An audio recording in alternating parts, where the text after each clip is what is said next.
Abasebo ne banyabo Eddy Kenzo Musuuza mwana munabuddu era musajja muganda omanyi abantu bavaayo ne babanga bali mu nsi yaabwe ate ekitundu mwova kikwenjumiriza nze tondaba wano yenze Jjumba Lubowa Aligaweesa nze Ssabakabona wenzikirizayo obuwangwa n'ennono ate Bishop Jjumba ye Bishop atwala Masaka towulira tuli bankima ate ffenna tuva buddu kati bwe tuba twogeramu ne Bishop Jjumba nga mwogera kakati waayi muve ku muganda wange ffenna tuli bakulembeze tuli mu nzikiriza kakati Eddy Kenzo waffe wa munju ebizibu Eddy Kenzo talina bizibu nnyo biryawo naye naffe nga bannabuddu tukuyita bw'omala okufunayo abantu abakulumba bwe bati abajja bwe bati embuga tuzirina amayembe tugalina lubaye tumulina jangwe walusi tubawaabire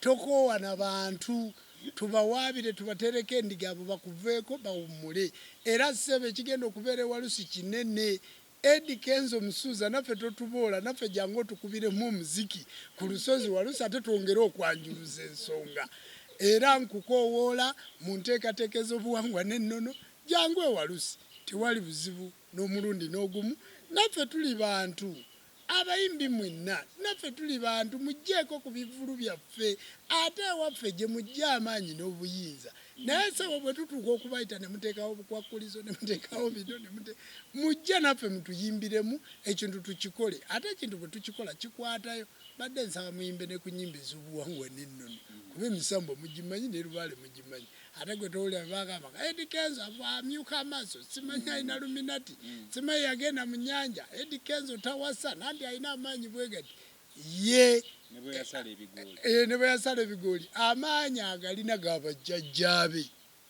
si ga mu nnyanja gaba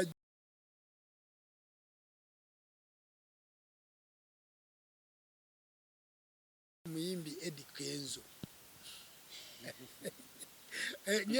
ngenda kusembayo na muyimbi waffe Eddy Kenzo Musuuza Eddy Kenzo nkulamusaako era nkubuuzaako weebale emirimu weebale kuweereza weebale kukola byonna byokola eggwanga Eddy Kenzo mukubi wa muziki ate abantu bamwagala era nze Eddy Kenzo nasinga mwagalako omayi waliwo wombuza jjajja naye mu biseera bye eby'eddembe jjajja okola otya music muwuliriza Eddy Kenzo nasinga mwagalako oluyimba lwe bayita City Alos olwo kakati nange basebo ne banyabo City Alos bwe manjogera ku muntu City Alos kubanga kye manjogera kiba kyekyo Eddy Kenzo kitalo nnyo kitalo ddala wakafiirwa mugandawo n'omuziki Masaka ate nga mwasigala baana batono nnyo Eddy Kenzo oli munnabuddu nange ndi munnabuddu weebale kulikayo enkuba gy'oz'okubamu omuziki obadde tolaga side wadde ng'oli ambasada naye obadde tolaga side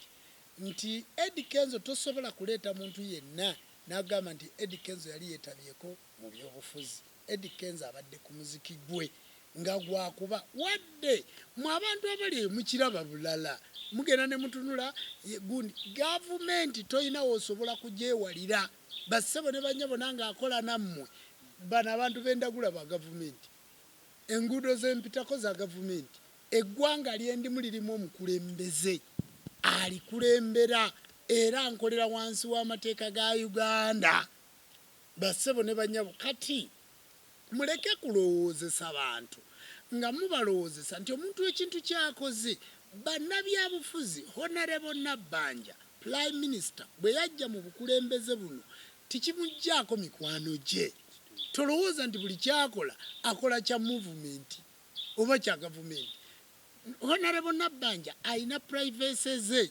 ng'omuntu ewaabwe gyava mu bunyolo alinayo abantu be ate alina n'abantu oluusi bakolagana nabo nga banuupu kubanga banuupu muli mu gavumenti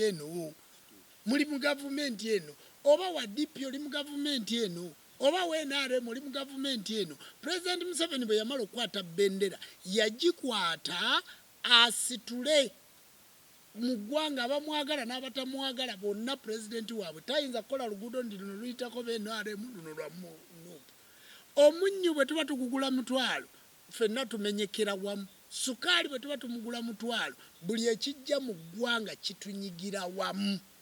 Kakati bassebo ne banyabo, Eddy Kenzo tayimbirako BNRM, tayimbira bannupu. Eddy Kenzo ayimbira ggwanga lyonna. Njagala kubeera clarified bulungi nnyo ku nsonga ya Eddy Kenzo mu kivulu kye kyatambudde bulungi.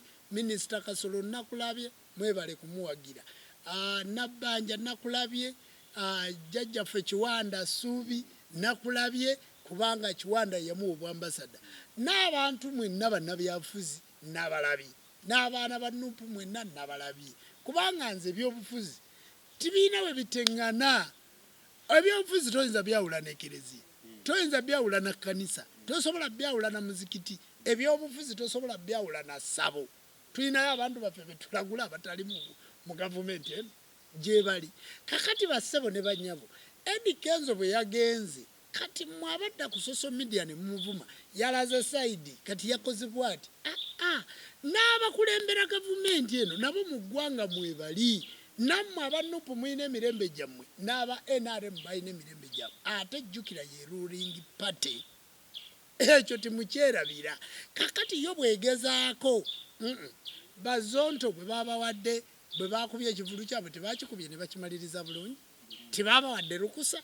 Kakati lwaki toyagala Eddy Kenzo? Kati bali bwe bayisa abaabwe, lwaki toyagala Eddy Kenzo ayite baabwe? Njagala okubategeeza nti ne muwoozi, Jeno muwoozi naye wa mu ggwanga lino, era ali mu gavumenti eno, era ali mu nsi eno, naye munnayuganda. Gwe bw'otadde awo n'ogamba, kati ky'ogamba nti abalokola abali eyo tebalaba pulogulaamu zange. Nze nga ngoberera Pastor Bugingo, ndi mulokole, naye ne Bugingo akimanyi, era mbeera eyo ne mubuuzaako, Bugingo omanyi kye mwagalako? Yagaa nti sitaani talokoka. Juzi n'agaa nti omusota ne bwe gweyubula gusigala musota. Kakati Pastor Bugingo mwagala, era pulogulaamu ze nzigoberera enjigiriza gy'ayigirizaamu abantu. Kitegeeza nti manfuuse mulokole. Bobby yayimba oluyimba nti waliwo abatanjagala naye beggalira ennyimba zange ne baziwulira mu ki. Kati ky'ogamba nti abasamize bano be batudde ku pulogulaamu eno balabe Ssabakabona nga bw'ayogera bokka, ensi yonna endaba, kubanga ovaayo n'ofuuka muntu w'abaki, w'abantu. Kati Eddy Kenzo w'abantu bonna, w'abantu bonna. Muleke kumwawulamu, muleke muleetera bizibu, muleke kumuvuma, mumuleke akonsentratinge ku muziki gwe, agukube nga bwe guyina okubeera, muleke kumulinnyirira. Eggulo yavudde nayanukula abamuvumye, waliwo ne bagamba abaagala okumuta. Like kye yakoze kituufu, yabadde abamu bagamba bayandisirise n'abaleka. Kankubuulire, Kirumira yagamba nti bw'otayogera ofa, ne bw'oyogera okola ki? Njogedde ku mugenzi Kirumira. Bw'otayogera ofa, ne bw'oyogera okola ki? Kye bayita serebu kwe kuba nti okola ebintu omulala by'atasobola kukola ki? Nange ndi serebu mu sekita yange. Okitegedde bulungi?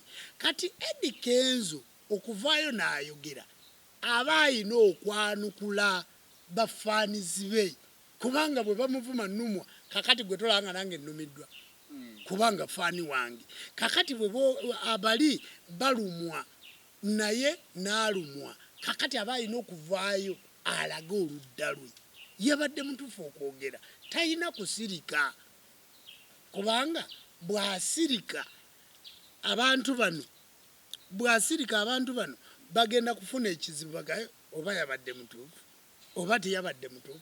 Abalala nga bavaayo, ono gwe bavumidde omwana nti yazaala akaana akabi, simanyi kabi, kafaanana bwe kati, nga yavuddeyo n'ayogera, ye nga tebamwogeddeko, nga yavuddeyo Grace n'ayogera. Kaakati ate ono gundi bwe twayogera ku by'okuzaala, nga yavaayo Shiba nga yavaayo n'ayanukula, ye nga tebagaa nti waalisirise. Mayinja bwe yagenda oludda luli, nga yavaayo n'ayogera. Omuyimbi aba alina okuvaayo, muntu w'abantu alina okuvaayo ayogere, era Kenzo yavuddeyo bulungi n'ayogera. Ate naye ng'oggyeko omuziki gwakuba gwe kyogaa talina bimuluma ng'omuntu, naye muntu era alina omusaayi. Kakati Kenzo okuvaayo n'ayogera, ekyo kyabadde kiki? kituufu era nammwe ababadde balina endowooza embi ku Kenzo pulizi mumusonyiwe. Kenzo alina kyagasse ku ggwanga lino Uganda. Kenzo alina kyatadde ku ggwanga lino. Ate abantu abavuma abantu nkulayira tebalina na kintu kye bagatta ku ggwanga lino okuggyako okuvuma babeera okwo nga bavuma buvumi tebalina. Naye Kenzo alina kyagasse ku ggwanga lino mumuleke. Bwaba abalala bamuvumisa nnugu. Kenzo ne bwaba asobola okuyita Museveni amuyite, ne bwaba asobola okuyita Kyagulanyi nga mu kivulu anaabeeramu tebakayana amuyite kubanga ye muyimbi w'abantu bonna. Okitegeera njagala ndaba ontegeere bulungi. Bw'aba asobola okuyita naffe abasamize atuyite tubeerewo kubanga w'abantu bonna. Omuyimbi gwe tolaba Asani Ndugga ayimbira abalokola abakatuliki abaki naye tekimuggyako nti wabuwangwa na nnono. Abayimbi mubawe eddembe lyabwe bo bayimbira bantu bonna tibaba na sayidi. Naye kati movement bwagenda mu kivulu tikakati ono akyusewo movement. Owa Nuupu bwagenda mu kino nti afuze. Eggwanga tirinatuuka kwawuzibwamu bitundu bibiri. Tuyina President Museveni alifuga ali ogwo omu ne kabinenti eyo yonna kuva waggulu kutuuka kubaala DC kuba chairpersonel siwano kuba member ba parliament. Era bwe bakola etteeka lya social media ffenna litunyigira wamu. Bwe bakola etteeka nga lya kukola luguudo Northern bypass ffenna tulufuniramu wamu. Teri alufunamu ng'ali yekka. Mulekeraawo okubeera nga muddira abantu nti Jjumba yatambudde n'owa poliisi simanya ali n'ow'amagye. Era nina n'ekintu kye nalaba juzi. Faaza yayise n'owa poliisi yakutte n'emmundu. Faaza ng'akutte emmundu awa poliisi. Bassebo ne banyabo Faaza muntu. Faaza muntu. Mwe muleke kwogera bintu. Faaza muntu. Yali agenze kusabira bayizi wane Nnyenga. Faaza muntu. Oba wa poliisi yali akuma masomero n'avaayo n'akuma Faaza ng'alaba yeetaagisa obukuumi. Tikirina kibavumisa Faaza mu Munaddiini yatambudde n'emmundu. No. Tibabatta titubalaba. Munaddiini aba muntu wanjawulo. Aba amaze okwawuka mu kirala. Kyogamba baga nti Lubaale embeera nga n'embiro kukoze eki. Gwe kyogamba nti nze naalibadde embeera wano okuwolereza Faaza okutambula okukalakala n'ow'emmundu. Naye muntu. Ebyokwerinda biyinza okuba nga byabadde bibi. Ate bwe baali bajja wano magandula gaabwe era mubeeramu emmundu lwakuba baba bazikwese.